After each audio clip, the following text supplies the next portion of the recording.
Bonjour à tous, et bien voilà la suite du cours sur le chapitre 24, donc consacré aux applications linéaires entre espaces vectoriels de dimension finie. Et le but de ce cours est de voir des applications du théorème du rang. Donc le théorème du rang, c'est celui que l'on a énoncé et prouvé la dernière fois et qui affirme que la dimension de E, c'est égal à la dimension de Kr plus la dimension de l'image de F, lorsque petit f est une application linéaire qui va de grand E dans grand F. Donc ceci, ça va avoir des conséquences spectaculaires. On va commencer par voir des exemples qui sont plus des exemples d'illustration que d'application. C'est juste pour se convaincre que la formule que l'on a énoncée, ça va être bien correct, il n'y a pas de souci. Et puis, on illustrait vraiment. Alors, premier exemple d'illustration, quitte à prendre un exemple très naïf, vous prenez l'application delta qui va de R2 de x qui monte dans R2 de x, qui a un polynôme P associé au polynôme dérivé. Naturellement, vous savez que c'est une application linéaire. Et puis, ce que vous savez, c'est que le rang de cette application linéaire, donc le rang de delta, c'est-à-dire la dimension de l'image de delta, bon, bah, c'est pas trop dur de voir que l'image de delta, bah, en fait, c'est R1 de x, c'est le sous-espace engendré par 1 et x, si vous préférez. Donc, c'est 2. Et par ailleurs, le noyau de delta, pardon, le noyau de delta, c'est le sous-espace vectoriel engendré par 1, puisqu'il s'agit des polynômes constants. Et par conséquent, bah, la dimension du cap de delta, dimension du noyau de delta, est égale à 1. La dimension du noyau est égale à 1. Le rang, la dimension de l'image, est égale à 2. C'est rassurant, quand vous faites la somme de ces deux dimensions, vous obtenez exactement 3, c'est-à-dire la dimension de R2 de x. Donc on a bien illustré sur cet exemple-là que la dimension de E, la dimension de l'espace de départ de l'application linéaire delta, est égale à la dimension du Kerr plus la dimension de l'image, à la dimension du Kerr plus le rang. Donc voilà pour ce premier exemple d'application. D'illustration plutôt que d'application. Un second qui va reprendre un exo qu'on a fait il y a très longtemps, au début des applications linéaires. On considère l'application phi qui va de R3 de x dans R et qui a un polynôme p associe l'intégrale de 0 à 1 de la fonction polynomiale associée au polynôme p. Cette application phi est linéaire par linéarité de l'intégrale. Donc, on peut déterminer la dimension du noyau, la dimension de l'image. Alors, il y a quelque chose qui est assez facile à voir, c'est que l'image de phi, qui est un sous-espace vectoriel de R, alors vous vous souvenez, on a fait ça dedans il n'y a pas longtemps en cours, c'est un sous-espace vectoriel d'un espace vectoriel de dimension 1, donc il y a deux choses qui peuvent se produire, soit il est dimension 0, soit il est dimension 1. Dire que la dimension de l'image de phi est égale à 0, ça voudrait dire que phi, c'est l'application nulle, c'est-à-dire que l'image de n'importe quel polynôme par cette application, c'est 0. C'est-à-dire que l'intégrale de 0 à 1 de n'importe quel polynôme qui est degré inférieur ou égal à 3 est nulle. Et ça serait quand même un scoop assez surprenant. Donc du coup, la dimension de l'image de phi, puisque ça ne peut pas être 0, c'est forcément 1. Et si c'est 1, d'ailleurs, tout entier, ça veut dire que phi est surjectif. Bref, en tout cas, le rang de phi est égal à 1. Du coup, quelle est la dimension du noyau? Alors en fait, il y a deux manières pour voir les choses. Une méthode à l'ancienne, c'était de dire, voilà, pour la dimension du noyau, je vais d'abord déterminer Kerr phi. Alors qu'est-ce que c'est que Kerr phi? C'est l'ensemble des polynômes P qui appartiennent à F3 de x et qui sont tels que l'intégrale de 0 à 1 de P de t est égal à 0.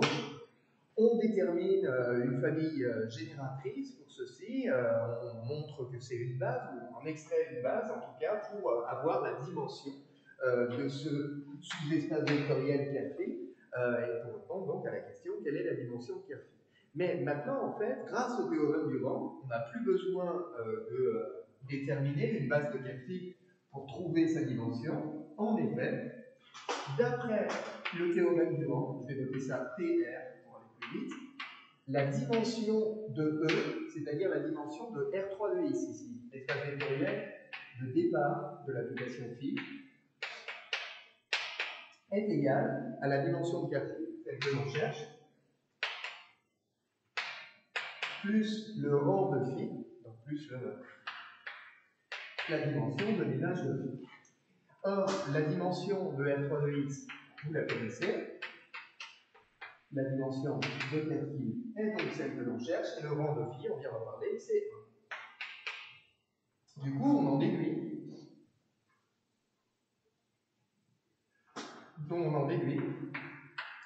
que Kerfi est de dimension 3, et que par conséquent, Kerfi, comme c'est un sous-espace vectoriel de dimension 3 à l'intérieur de R3 de X, qui est de dimension 4, et bien Kerfi est un hyperplan de R3 de X. Conclusion. Kerfi est un hyperplan de R3 de X. Et donc, le gain sur cet exemple-là donné par le théorème Durand, fourni par le théorème Durand, c'est qu'on n'a pas eu besoin d'aller chercher, d'aller trouver une base pour Kerfi pour pouvoir déterminer sa dimension. Il suffisait de déterminer la dimension de l'image, ce qui était trivial sur cet exemple, pour en déduire la dimension du noyau à l'aide du théorème Durand. Donc voilà pour ce deuxième exemple, alors qui cette fois-ci est vraiment un exemple d'application et pas seulement d'illustration. Troisième exemple, pour reprendre une question qui m'a été posée assez récemment. Quand vous considérez une partie de R3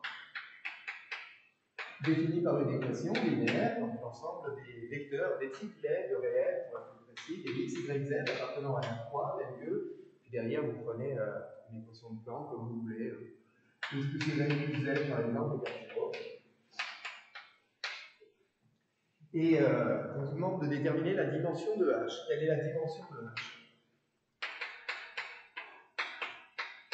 Alors il y a deux manières de procéder. La première, c'est de procéder encore une fois à l'ancienne, en déterminant une famille génératrice, en montrant que cette famille génératrice est libre, et puis en déduisant le cardinal. Alors pour trouver une famille génératrice, ben, vous prenez un vecteur dans R3, vous traduisez le fait qu'il appartient à H par cette relation, donc vous en savez que cette relation pour exprimer une coordonnée en fonction des autres, par exemple Z en fonction des deux précédentes. Un vecteur qui est dans H, c'est donc un vecteur dont les coordonnées vont être x, y, moins x, moins y. Donc c'est un vecteur qui va être combinaison linéaire de deux vecteurs, 1, 0, moins 1, 0, 1, moins 1. Ces deux vecteurs constituent une famille génératrice de H, sont clairement non collinéaires, donc ils forment une famille libre et génératrice de H, donc H est de dimension 2. Mais il faut quand même rédiger ça pour pouvoir affirmer que H est de dimension 2. En fait, on peut aller un peu plus vite, surtout d'une manière un peu plus générale. C'est surtout pour l'avenir que je fais cette remarque-là. H, c'est le noyau d'une application linéaire. Une application qui est l'application phi, qui va de R3 dans R, et qui a un élément de R3, x, y, z, associe x plus y plus z. Qui est linéaire, trivialement. Et il est tout aussi trivial que le noyau de phi, c'est H, puisque par définition, H, bah, c'est l'ensemble des éléments de R3 tels que l'image par phi est égale à 0. Donc Kerphi est égal à H. Et donc, se demander quelle est la dimension de H, c'est se demander quelle est la dimension de Kerphi. Et puis alors maintenant, bah, encore une fois, avec le théorème Durand, vous savez que si on vous demande la dimension d'un Kerr, eh ben, vous pouvez vous servir du théorème Durand à supposer que vous connaissiez le rang de l'application. Et de nouveau, le rang de l'application phi sur cet exemple est très simple. C'est la même observation que tout à l'heure, finalement. L'application phi va de R3 dans R. L'image de phi, c'est un sous-espace vectoriel de R qui est de dimension 0 ou 1. Mais clairement, ce n'est pas 0, puisque par exemple, l'image du vecteur 1, 0, 0 n'est pas nulle. Donc, vous êtes sûr que l'image de phi, c'est R tout entier. Vous êtes sûr que le rang de phi est égal à 1. Donc, c'est trivial que phi est linéaire, également que phi est égal à h, parce que c'est écrit dessus. Et c'est quand même pas trop dur de voir que l'image de phi est égale à r, de voir que le rang de phi c'est 1. puisque le rang de phi est 1, d'après le théorème du rang, d'après le théorème du rang va permettre d'affirmer que la dimension de Kerr phi, c'est la dimension de E, ce qui joue le rôle de E ici, c'est R3, moins le rang de phi, moins 1, et qui est donc 2. Et donc, c'est ce qui justifie, si vous voulez, un peu plus rapidement maintenant, et surtout ça va se généraliser à tous les hyperplans, disons, c'est ce qui permet de justifier que quand vous travaillez dans R3, l'ensemble des zéros d'une équation linéaire, et bien finalement, ça va être un plan, ça va être sous espace vectoriel de R3 qui va être de dimension 2. Donc voilà pour ce troisième exemple d'application. Je vais passer le théorème du rang un peu à mais je pense que maintenant, on a appliqué plusieurs fois, vous commencez à retenir son énoncé. Et puis, pour terminer, peut-être que le dernier que je tenais à vous donner est le suivant, parce qu'il va permettre d'anticiper sur la suite des événements. On considère l'application qui va de Kn de x dans Kn de x, et qui est un polynôme P, associé au polynôme P moins P', pour reprendre une application souvent utilisée dans les écrits, en particulier dans un E3A il y a 2 ans ou 3 ans, je ne sais plus, quelque chose comme ça. Et on nous demande de montrer que cette application F est un automorphisme de Kn de x. Montrer que F est un automorphisme, c'est montrer qu'elle est linéaire. Bon, alors elle est linéaire, trivialement, de nouveau, je suis désolé, essentiellement par la définition de F et par linéarité de la dérivation. Qu'elle va de Kn de x dans Kn de x, donc jusque-là tout va bien, c'est un endomorphisme. Et cet endomorphisme, il faut montrer qu'il est bijectif. D'habitude, pour montrer que c'est bijectif, vous montrez que c'est injectif et surjectif. Alors ici, ce que je vous propose de faire, c'est, j'ai la flemme, c'est la fin de semaine, tout ça, donc on va montrer seulement l'injectivité, disons, seulement l'injectivité. Montrons l'injectivité. Injectivité. Pour montrer l'injectivité de R, on peut procéder de la manière suivante, on va montrer que le noyau est réduit au polynôme nul, donc soit P, un polynôme appartenant à Kn de x,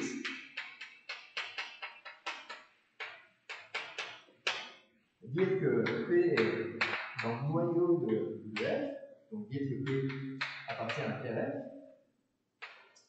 c'est dire que f de P égale au polynôme nul, donc c'est dire que P moins P', par définition de ce qu'est l'application, F est égal au polynôme nul de Kn de x. Ceci, c'est équivalent à dire que P est égal à P'. Alors ici, il y a quand même une petite justification à apporter, c'est-à-dire le seul polynôme qui va effectivement vérifier ça, qui va être égal à son polynôme dérivé, c'est le polynôme nul. C'est très facile de s'en convaincre. Ce serait quand même cool d'être capable de le justifier. Alors en fait, vous pouvez le justifier avec des considérations sur les degrés, en observant que tout d'abord, voilà, pour le polynôme nul, pas de problème, évidemment, il satisfait cette relation. Et puis après, si vous prenez un polynôme P qui n'est pas nul, alors à ce moment-là, ce polynôme P, il va avoir un degré n, et P' va être de degré n-1 si P est non constant, va être de degré moins l'infini si P est constant.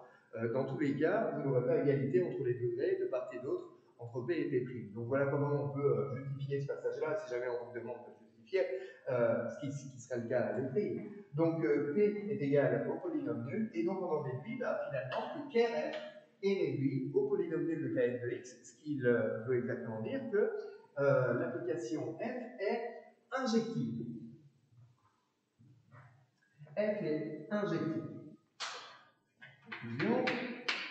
Conclusion 1, disons, conclusion intermédiaire, F est injective, ce qui signifie, on est bien d'accord, que la dimension de Kerr est égale à 0.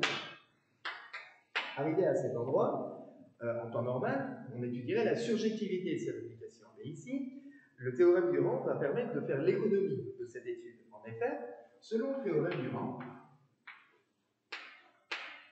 la dimension de E, c'est-à-dire la dimension de Kn de x, le Kn de x du départ, c'est égal à la dimension du tiers, et la dimension du tiers va être égale à 0 ici, plus le rang de f. Donc du coup, la dimension de n de x qui est n plus 1 est égale au rang de f. Le rang de f est égal à n plus 1, c'est-à-dire à la dimension de l'espace vectoriel d'arrivée, puisque c'est le même que celui du départ.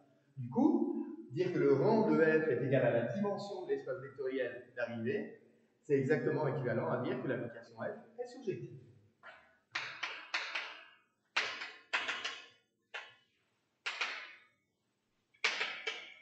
Et c'est là le gain fourni par le théorème du rang, c'est que l'on n'a pas eu à prouver la surjectivité en calculant directement l'image, en essayant de trouver des arguments pour dire que l'image c'est kn de x tout entier, en calculant cette image-là. En fait, on a juste eu à appliquer le théorème du rang et dire, ben voilà, on connaît la dimension du noyau, on connaît la dimension de l'espace du départ, donc on en déduit le rang de f. Puisque le rang de f c'est kn de x, la dimension de l'espace d'arrivée, ça signifie que l'image de f, c'est kn de x tout entier.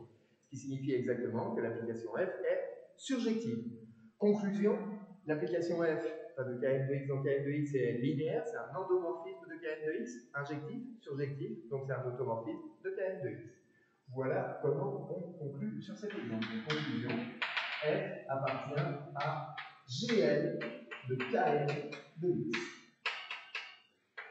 Donc voilà pour cet exemple-là. Alors cet exemple-là, en fait, c'est vraiment une application spectaculaire finalement du théorème du rang et qui est particulièrement spectaculaire parce que l'espace vectoriel de départ et l'espace vectoriel d'arrivée sont les mêmes et en particulier ont la même dimension. Alors justement, cet exemple-là se généralise et on peut citer du coup deux corollaires du théorème du rang.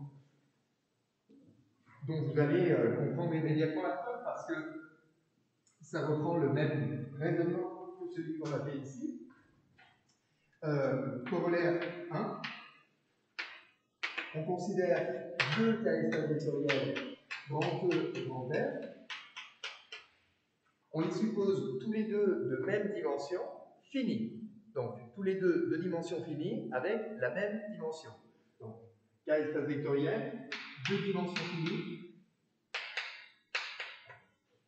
Et on suppose que la dimension de E est égale à la dimension de E. On suppose ça. Très important. Très important. On considère une application linéaire du premier, enfin de grand E dans grand F. On a équivalence entre les assertions suivantes. L'as. Les assertions suivantes sont équivalentes. C'est équivalent de dire que F est un automorphisme de E. Pardon, de dire que F est un isomorphisme de E par F.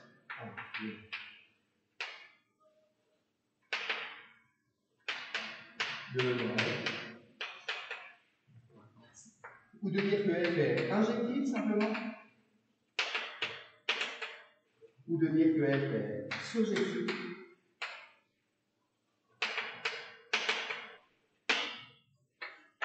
Ce qui signifie que dès qu'on a l'injectivité, on a forcément la surjectivité. Dès qu'on a la surjectivité, on a forcément l'injectivité. Donc c'est ça qui va être une conséquence du théorème du rang et qui va reprendre le même raisonnement que tout à l'heure. Vous allez voir, c'est magnifique. Donc voilà pour ce corollaire. Alors la preuve de ce corollaire, c'est un petit exercice d'ailleurs. Vous pouvez arrêter la vidéo et puis essayer de le faire comme exemple. Un petit exercice, en preuve. Donc, sous les hypothèses de l'énoncé, que je ne vais pas réécrire ici, grand E et grand F sont deux espaces vectoriels de même dimension finie. On va noter N, cette dimension commune aux deux espaces vectoriels grand E et grand F. On considère donc petit f une application linéaire qui va de grand E dans grand F. Ça, je le remets moi-même parce que pour ça, je ne le pas à l'intérieur de la preuve. D'après le théorème du rang, alors on va commencer par ça. Donc d'après le théorème du rang, la dimension de E, c'est-à-dire n, est égale à la dimension du noyau de f plus la dimension, plus le rang de f. Et par conséquent, dire que f est injective, on a la chose suivante, dire que f est injective, c'est équivalent à dire que le noyau de f est égal au vecteur nul de E, et dire que le noyau de f c'est simplement le vecteur nul, le singleton réduit au vecteur nul, c'est équivalent à dire que la dimension de quel f est égale à 0. Le seul sous-espace vectoriel de E de dimension 0, c'est le singleton réduit au vecteur nul, précisément. Donc ça, c'est équivalent à dire que la dim de KF est égale à 0. Mais donc, en vertu de ce qui précède, dire que la dimension du noyau est égale à 0, c'est équivalent à dire que le rang de F est égal à F.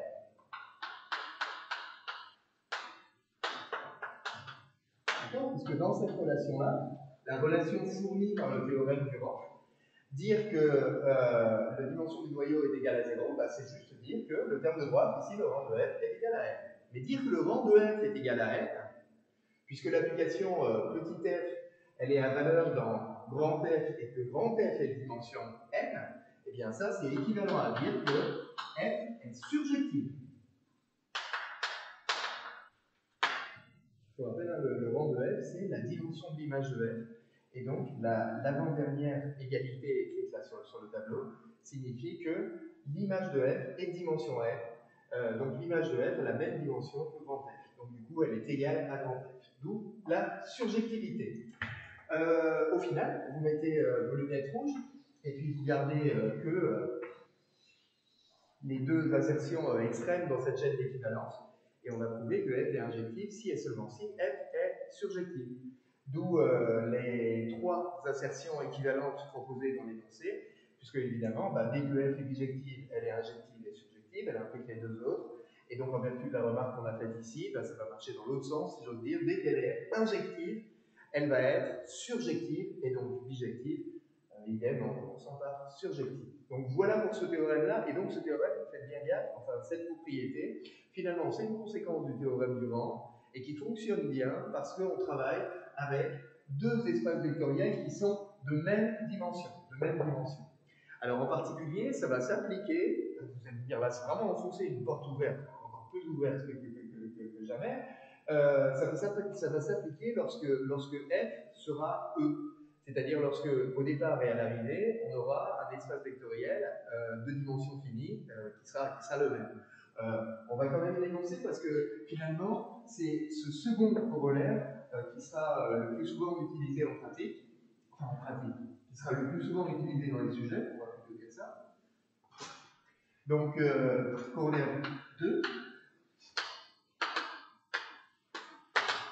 On prend E, un cas espace vectoriel de dimension finie. On considère F un endomorphisme de E. Et donc, on a équivalence. Les assertions suivantes sont équivalentes entre F et bijectif. Donc, F, du coup, est un automorphisme de E. F appartient à GL de E. F est injectif et F est surjectif.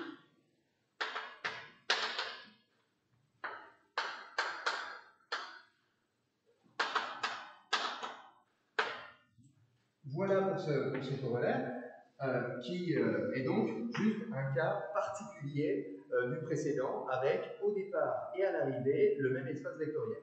Bon. Et donc c'est celui-ci finalement que l'on pourrait appliquer maintenant à l'exemple que l'on a traité avant le corollaire 1, c'est-à-dire que l'on pourrait appliquer à l'application qu'on a appelée F, je ne me souviens plus, F, qui va de Kn de x dans Kn de x, qui a un polynôme P associé P moins P. Donc cette application F, finalement, elle vérifie bien les hypothèses d'abord du corollaire 2, c'est-à-dire c'est bien une application qui est linéaire, d'un espace vectoriel vers le même, donc c'est bien un endomorphisme de E avec E égale Kn de x. C'est bien une application qui est avec un espace vectoriel de dimension finie au départ, et à l'arrivée évidemment. Et donc, on a équivalence entre les trois acceptions. F est un automorphisme, F est injectif, F est surjectif. Donc, si on souhaite prouver que c'est un automorphisme, il suffit d'établir l'injectivité ou il suffit d'établir la surjectivité. Alors, c'est ce que l'on a fait tout à l'heure, nous, en établissant l'injectivité, parce qu'elle était quand même particulièrement simple à prouver sur cet exemple-là. Donc, voilà pour ça. Il y a d'autres exemples d'application de ces corollaires, de ces conséquences du théorème du rang. Et pour finir, je souhaitais justement vous en donner une qui est jolie. Alors, on pourrait ériger ça au titre de propriété, mais c'est plus un exercice d'application finalement. On considère E un cas espace vectoriel de dimension finie, évidemment, comme vous vous en doutez. Alors, dès que vous voyez cas espace vectoriel de dimension finie, vous pouvez vous dire ah oui, d'accord, donc ça veut dire que je vais avoir le droit d'appliquer le théorème du rang. Vous pouvez ne pas être content le jour où vous n'avez pas cette hypothèse-là qui est vérifiée, parce que ça veut dire que vous êtes privé de cet outil qui est bien pratique. On considère F un endomorphisme de E. Montrer que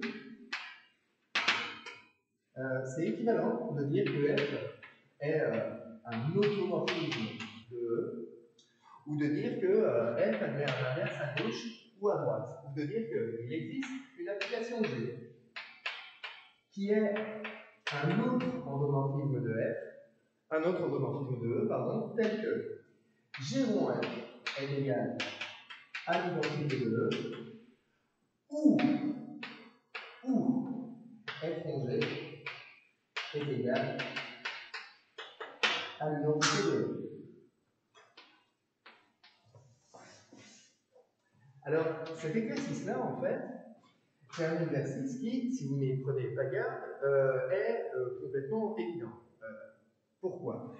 Dire que F est dans GN2, c'est-à-dire qu'elle est linéaire, c'est bon, c'est écrit dessus, et qu'elle est bijective. Dire qu'elle est bijective, ça veut dire qu'elle a même une bijection réciproque. Et donc, qu'il existe une autre application G, disons justement G, telle que F rond G égale l'identité, et G rond F égale l'identité, et G rond F égale l'identité. Donc ici, en fait, tout le sel de cette propriété consiste à montrer que s'il existe une application G telle que l'une des deux conditions soit vérifiée, c'est-à-dire que G soit un inverse à gauche de F ou que G soit un inverse à droite de F, alors on est sûr que F admet un inverse à gauche et à droite. Dès qu'on sait qu'il existe une application G telle que une des deux conditions, pas les deux, une des deux conditions est vérifiée, alors on est sûr que F est effectivement bijectif. Alors il y a un sens qui est immédiat, c'est le sens de la gauche vers la droite, puisque ça c'est par définition de bijection. Si F est bijectif, si F est en GN de E, en particulier elle est bijective, et puis F-1 est linéaire, parce que la bijection d'une application, la bijection réciproque d'une bijection linéaire est linéaire à son tour. Et donc, le G qui fait marcher la Terre ici, c'est F-1, c'est la bijection réciproque de F, pour le sens de la gauche vers la droite. Alors, le sens qui est rigolo, c'est celui de la droite vers la gauche. Et il consiste à prouver que si on a G rond F égale l'identité de E, alors F est bijectif. Si on a F rond G égale l'identité de E, alors F est bijectif. Alors, ça se fait avec un petit résultat qu'il faut aller déterrer sur les applications d'une manière générale, plus le théorème de Lie. Alors donc pour la réciproque de l'énoncé de l'exercice, supposons que il existe une application G, donc qui est un endomorphisme de E, tel que, bon, vous avez une préférence, peu importe, tel que G rond F par exemple. Peu importe le sens, on s'en fiche un peu, tel que G rond F égale à l'identité de E, et montrons sous cette hypothèse que F est effectivement bijectif. Alors on utilise un résultat qui est le suivant. Comme G rond F est égal à l'identité de E, ben en particulier, G rond F est injective, puisque l'identité de E, c'est une bijection, en particulier, c'est injectif.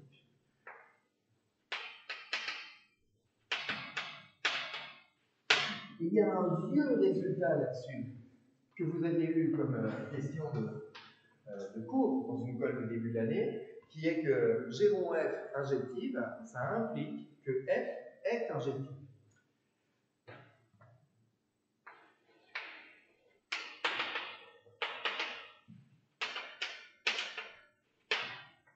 La preuve du alors qui est ici, c'est un petit exercice juste sur la définition d'injectivité et l'hypothèse que l'on fait. Si la composée G rond F est injective, ça veut dire que celle qui est à droite, la première des deux, est injective. Donc F est injective.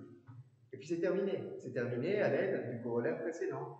Donc F est un endomorphisme de E est de dimension finie, F est injective, donc elle est surjective, donc elle est bijective. Donc d'après le théorème suivant, en fait, d'après le corollaire 2, le corollaire 2 c'est une conséquence immédiate du théorème suivant, puisque F est injective, la dimension de l'image de F, c'est la dimension de E, c'est-à-dire que F est surjective et donc F est bijective.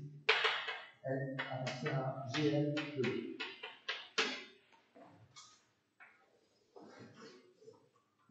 Donc voilà pour ceci. Alors on a prouvé que si on a juste la condition G rond F de l'identité, on peut quand même affirmer que F est bijective. Évidemment, si on part de l'hypothèse dans l'autre sens, c'est-à-dire si on a seulement F rond G égale identité de E, alors cette fois-ci, ben on utilise le fait que l'identité est surjective, donc F rond G est surjective cette fois-ci, et si la composée F rond G est surjective, cette fois-ci, ça veut dire que c'est celle qui est à gauche qui est surjective, donc ça veut dire que F est surjective. Surjective. D'accord? C'est ça ce qui va changer, c'est F qui va être surjective. Mais F va être surjective, et F c'est un endomorphisme d'un espace vectoriel de dimension finie. Pour les mêmes raisons que précédemment, on va pouvoir conclure que F est un automorphisme de E. Donc retenez bien cet exemple d'application. Quand on a un endomorphisme de E, c'est un automorphisme dès qu'il est injectif ou surjectif. Bon, et pour en finir avec ces applications, en fait, l'énoncé que l'on va trouver ici, alors je vais quand même le réécrire parce qu'on n'a pas écrit la conclusion globale. Alors, vous l'avez, hein, il n'y a pas de doute, mais j'aimerais pouvoir faire un petit parallèle, une petite remarque supplémentaire. Donc, ce que l'on a prouvé, je remets la conclusion ici. Donc, sous l'hypothèse que la dimension de E est finie et que F est un endomorphisme de E, on a équivalence entre l'assertion F est un automorphisme de E et il existe une application G appartenant à L de E telle que G rond F c'est l'identité de F rond G égale l'identité de E. L'un ou l'autre.